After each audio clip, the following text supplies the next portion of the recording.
देखिए, ये बहुत अफसोसजनक बात है कि इस समय जब पूरा देश कोरोना के संकट से जूझ रहा है, प्रवासी मजदूर सड़कों पर नंगे पांव चलने के लिए मजबूर हैं, रोड एक्सीडेंट का शिकार होने के लिए मजबूर हैं। ऐसे समय में भारतीय जनता पार्टी मध्य प्रदेश में कार्यकारिणी की मीटिंग करती है। वहां जो बाय इलेक्शन आने वाले हैं, मध्यावधि चुनाव की तैयारियों में लगी हुई है। अब 750 450 रैलियां करने की तैयारी में भारतीय जनता पार्टी लगी हुई है। तो ये दिखाता है, जो पहले दिन से हम लोग कह रहे हैं कि भारतीय जनता पार्टी एक संवेदनहीन पार्टी है, जिसके अंदर गरीबों के लिए, मजदूरों के लिए, पीड़ित व्यक्तियों के लिए कोई संवेदना नहीं है। इनको सिर्फ और सिर्फ मतलब है चुनाव से, सिर्फ और सिर्फ मतलब है राजनीति से, सिर्फ और सिर्फ मतलब है वोट से।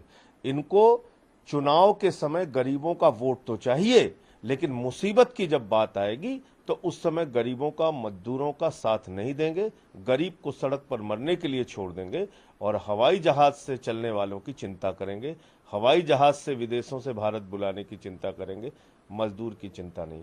ऐसे समय में कोई पार्टी चुनावी रैलियों के बारे में, सरकार की उपलब्धियां गिनाने के बारे में, उसकी तैयारियां करने के बारे में सोच भी कैसे सकती है?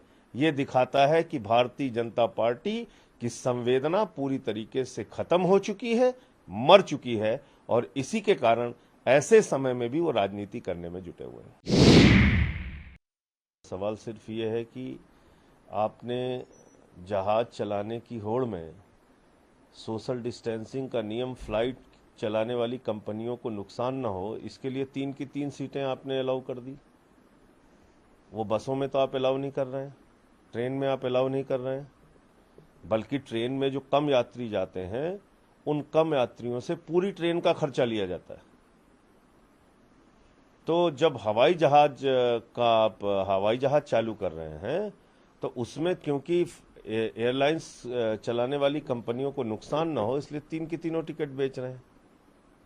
तो ये कहीं ना कहीं, मैं फिर दोहरा रहा हूं कि पूंजी परस्त लोगों की ये सरकार है और उन्हीं की ज्यादा चिंता करती है।